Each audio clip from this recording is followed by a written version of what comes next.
Bien, bonjour à toutes et bonjour à tous. Bienvenue pour une nouvelle HVP Histoire vraie paranormale. C'est le cas du film L'exorcisme d'Emily Rose, sorti en 2005. Beaucoup ne le savent pas, mais le film L'exorcisme d'Emily Rose a été inspiré de faits réels. Il est basé sur l'histoire d'une femme qui a grandi en Bavière, en Allemagne de l'Ouest, dans les années 1960. Elle s'appelait Annelies Mitchell. Son histoire, tout comme les circonstances de sa mort, est réellement était tragique. Après avoir mené une lutte acharnée contre ses démons, Annelies Mitchell a fini par mourir de malnutrition et de déshydratation. Découvrez donc son histoire. Bien, bonjour à toutes et bonjour à tous. Merci, bienvenue pour une nouvelle HVP Histoire vraie paranormale dans True Paranormal History.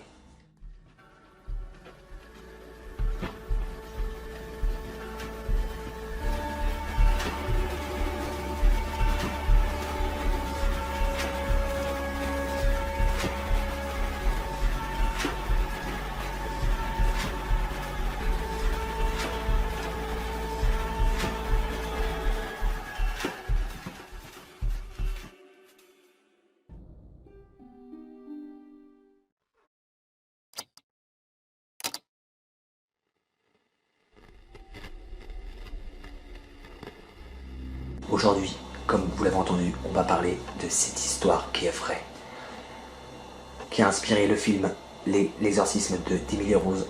Voici son histoire. L'histoire d'Annelies Mitchell. Née le 21 septembre 1952 à Liefling, une commune allemande située à un peu plus de 100 km au nord-est de Munich. Annelies Mitchell était une jeune fille, tout ce qu'il y a de plus normal.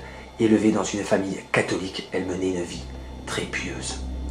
Alors qu'elle est âgée de 15 ans, elle est diagnostiquée épileptique à la suite de plusieurs crises, engendrant chez elle une perte de voix, mais aussi de très violents tremblements.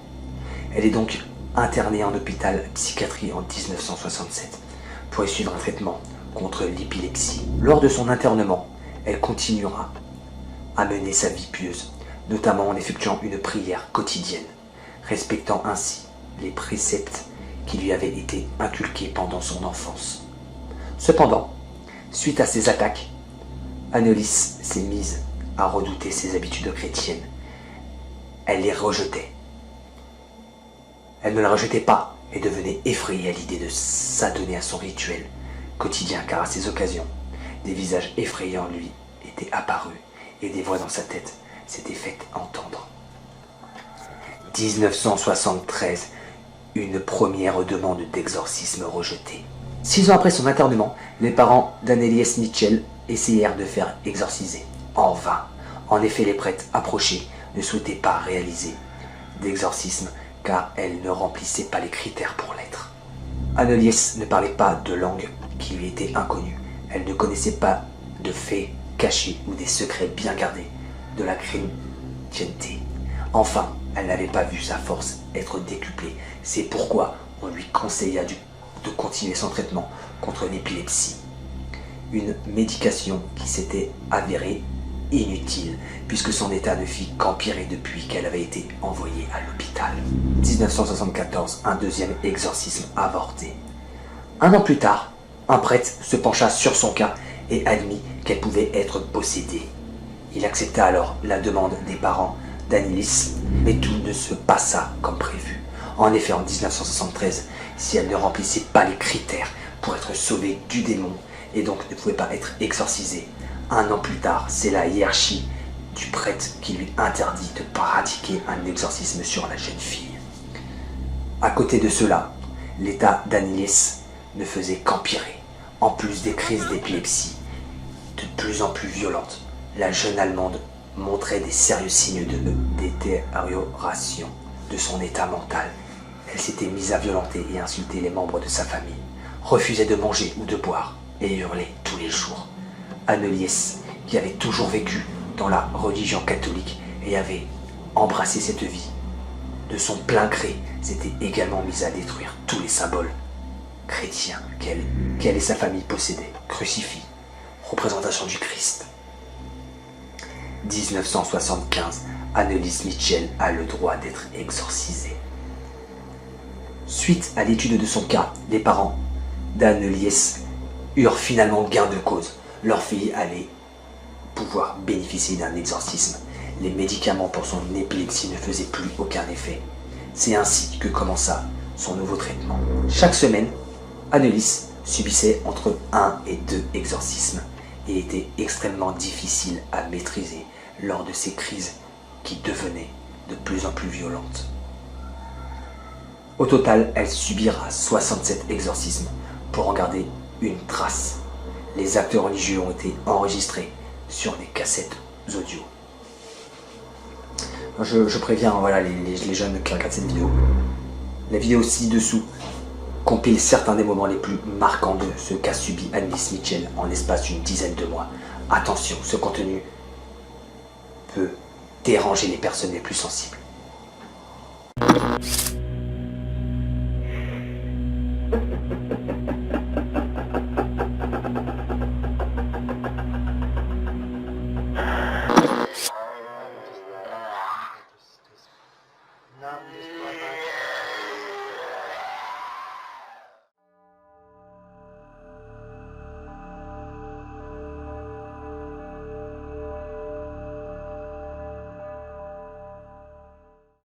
Ja, ich will auch für die anderen leiden, damit die nicht in die Hölle kommen und so. Aber dass das dann so schlimm ist und so grausam und so furchtbar, nee. Das denkt man leiden, das ist so leichte Sache, aber wenn es dann wirklich schlimm wird, da will man überhaupt nicht mehr, da will mein Kind schon.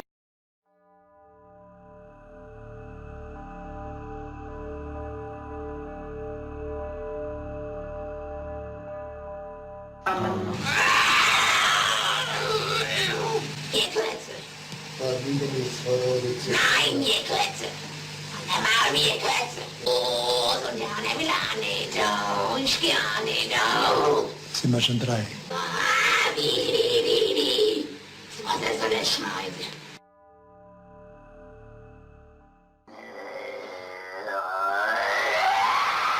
Als Kind Gottes. Ich hab mein Maul erschlagen!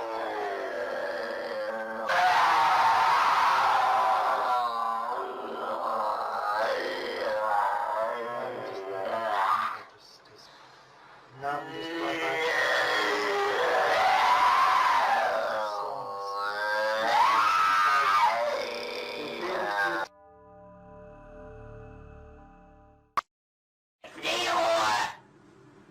Ruhe gibt's nur da oben! Ruhe gibt's nur dort, wo die Liebe ist. Ja, bei uns gibt's nur, ja, no. Nur Hass. Ja, Und wo nur Hass ist, da gibt's keine Ruhe. nein. Und für uns gibt's nie Ruhe. Nie! Weil In der Ewigkeit!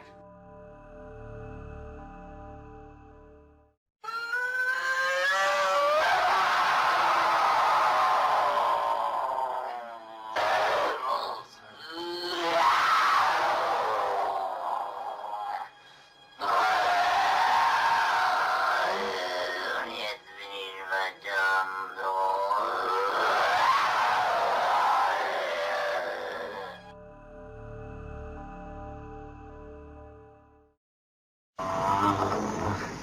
Die müssen in eigenen Seminaren ausgebildet werden, die dürfen nicht auf die anderen Universitäten. Kapiert? Klar. Ist da sonst noch etwas zu sagen? Oh, weil es ist, weil... Weil der Teufel größere Macht.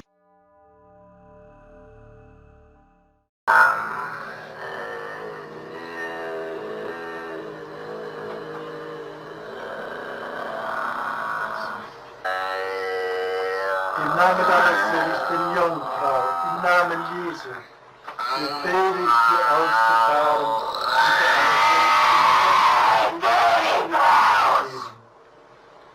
Im Namen des dreifaltigen Gottes, des Vaters, im Namen des dreifaltigen Geistes, befehle ich dir auszufahren und nie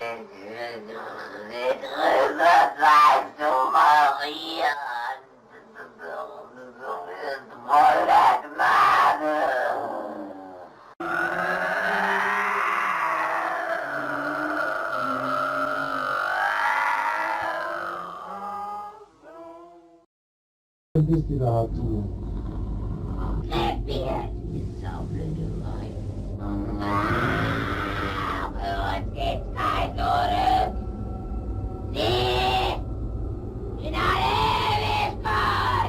Sag mir den Namen. Ich, der Judas und der Nero, der Kain und der Hitler. 5 Stimmen. Das ist der 6. Oh, den haben wir gelogen. Den habt ihr dazu gelogen.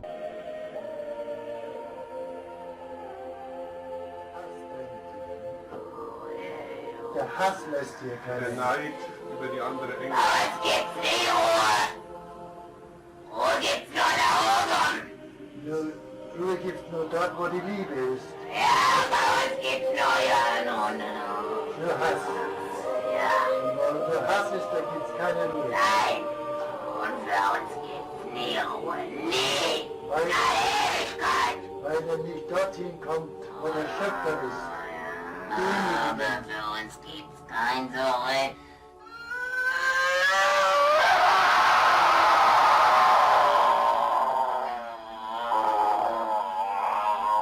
Im Namen des Vaters.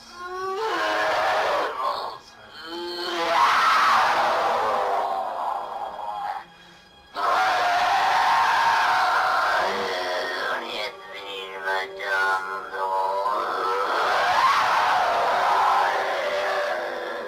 Sag Liebe, Kraft, Anima Amen. mea Domino, et exultavit spiritus meus, in Deus arcani meo, via ex exitum meditatem ancillae sue, ex enim ex hoc beatam medicem omnes generationes, via fecit mihi magnam vivotem misericordia Domini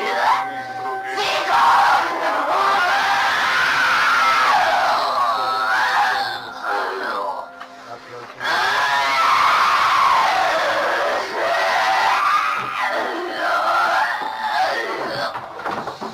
Ich bin verdammt, Wiley.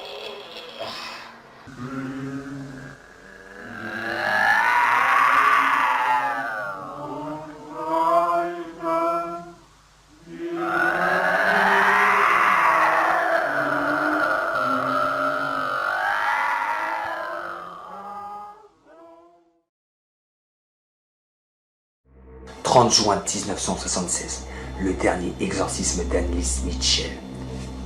Après 10 mois à subir chaque semaine 1 ou 2 exorcismes, Anneliese Mitchell n'en pouvait plus. Souffrant d'une sévère pneumonie, atteinte d'une fièvre très importante et refusant toujours de s'alimenter, la jeune Allemande était plus faible que jamais. Le 30 juin 1976, elle subissait son dernier exorcisme. Le lendemain, elle décédait chez elle, à l'âge de 23 ans. Ses parents et les prêtres s'étant occupés d'elle furent reconnus coupables de négligence ayant entraîné la mort et ont été condamnés à une peine de 6 mois de prison avec sursis. C'est à l'occasion de leur procès que les enregistrements des exorcismes ont été diffusés. Voici comment se termine cette HVP tragiquement. Pensez-vous ou pas qu'elle a été possédée ou juste malfamée et pas nourrie? Mettez en commentaire si vous avez vu jusqu'au bout l'exorcisme et n'hésitez pas à commenter ce que vous pensez de cette affaire. On se retrouve très prochainement pour une nouvelle HVP. Je veux aussi vous remercier d'être de plus en plus nombreux à suivre la chaîne, à vous abonner, à liker, c'est gratuit, ça fait plaisir. Et je vous dis à vendredi prochain, 18h30 pour une nouvelle HVP. Tchuss!